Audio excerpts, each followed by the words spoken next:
Hi అండి. Hello! నమస్తే. Welcome to Geeta's kitchen. ఈరోజు మన వీడియో వచ్చేసి రెగ్యులర్‌గా మనం చేసుకునే కూరగాయలను అన్నీ కలిపేసి ఒకేసారి చేసుకుంటే ఇలా కూడా టేస్ట్ బావుంటుంది. అది కాకుండా రుచికి రుచి, ఆరోగ్యానికి ఆరోగ్యం. సో, లేట్ చేయకుండా వీడియోలోకి వెళ్ళిపోదాం. ముందుగా స్టవ్ పైన ఒక పెద్ద బౌల్ పెట్టేసి అందులో 3 స్పూన్ల దాకా ఆయిల్ వేసుకోవాలి. ఆయిల్ కాస్త హీట్ అయిన తర్వాత 2 మీడియం సైజ్ ఆనియన్స్‌ని ఇలా సన్నగా కట్ చేసుకొని ఇందులో వేసేసుకోవాలి. ఆనియన్ కొంచెం కలర్ చేంజ్ అయ్యేంత వరకు వేయించుకోవాలి. ఈలోపు ఒక మిక్సీ జార్ తీసుకొని అందులో 15-20 వరకు పచ్చిమిర్చిని, అలాగే చిన్న నిమ్మపండు సైజ్ అంతా చింతపండుని తీసుకొని కొద్దిగా వాటర్ వేసుకొని ఫైన్ పేస్ట్‌లా చేసుకోవాలి. ఇప్పుడు ఆనియన్స్ మంచిగా వేగిన తర్వాత ఇప్పుడు ఇందులో వెజిటబుల్స్ వేసుకోవాలి. ఇక్కడ నేను ఆల్ మిక్స్ వెజిటబుల్స్ వేసుకుంటున్నాను.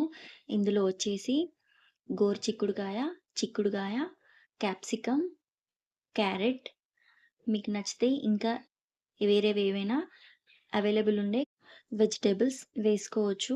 ఇక్కడ మీరు వెజిటబుల్స్ ఎంత బాగా ఆయిల్‌లో ఉడికించుకుంటే అంత బాగా టేస్ట్ వస్తుంది. సో, ఇక్కడ 1 స్పూన్ దాకా సాల్ట్ వేసుకొని మినిమమ్ ఒక 15-20 మినిట్స్ పాటు బాగా ఆయిల్‌లోనే ఉడికించుకోవాలి. ఇక్కడ నేను 15-20 మినిట్స్ పాటు వెజిటబుల్స్‌ని బాగా ఉడికించుకున్నాను. తర్వాత చూడండి ఎంత బాగా ఉడికాయో. ఇప్పుడు ఇందులో మనం మిక్సీ పట్టేసిన పచ్చిమిర్చిని ఇందులో వేసేసుకోవాలి.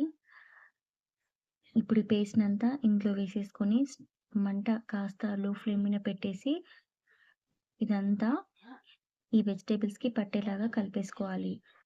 ఇదిలా కలిపేసుకున్న తర్వాత మీకు కొద్దిగా గ్రేవీ కావాలి అనుకుంటే ఇందులో కొంచెం వాటరేసి ఉడికించుకోవచ్చు. తర్వాత ఇందులో 1 స్పూన్ దాకా పసుపు, 1 స్పూన్ అల్లం వెల్లుల్లి పేస్ట్ ఈ రెండిటిని వేసేసుకొని ఇందులో ఉన్న పచ్చి వాసన పోయేంత వరకు ఉడికించుకోవాలి. మీరు ఈ కర్రీని జొన్న రొట్టె, ఫుల్కాస్ వీటిలో ఏ కాంబినేషన్‌లో అయినా తిన్నా కూడా టేస్ట్ చాలా అంటే చాలా బావుంటుంది. ఇప్పుడు 3 మీడియం సైజ్ టమాటాల్ని ఇలా చిన్న చిన్న ముక్కలుగా కట్ చేసుకొని ఇందులో వేసేసుకొని టమాటాని కూడా స్కిన్ సెపరేట్ అయ్యేంత వరకు ఉడికించుకోవాలి. అంటే ఒక 5-10 మినిట్స్ పడుతుందనమాట.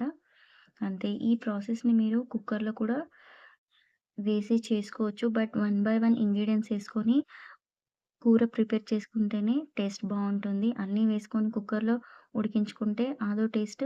ఇలా చేసుకుంటే ఈ టేస్ట్ అలా ఉంటుంది. ఇప్పుడు ఒక కట్ట చిన్న మెంతం కూర కట్టను కూడా వేసేసుకొని ఇందులో ఉడికించుకోవాలి. కొద్దిగా 1 గ్లాస్ దాకా వాటర్ వేసుకొని ఉడికించుకోవాలి. అంతే టేస్టీగా ఉండే మిక్స్‌డ్ వెజిటబుల్ కర్రీ రెడీ. దీన్ని మీరు వేడి వేడి అన్నంలో కానీ, చపాతీస్‌లో కానీ మీరు ఏ కాంబినేషన్‌లో తిన్నా కూడా టేస్ట్ చాలా బావుంటుంది. ముఖ్యంగా ఇంట్లో పెద్దవాళ్ళకు, పిల్లలకు ఎలాంటి ఏ ఏజ్ ఉన్న వాళ్ళైనా గాని తిన్నా కూడా టేస్ట్ బావుంటుంది. ఒక్కసారి ఇలా ట్రై చేయండి. ఇప్పుడు ఇందులో కొంచెం లాస్ట్‌లో కొంచెం కొత్తిమీర వేసుకొని సర్వ్ చేసుకోవడమే అంతే.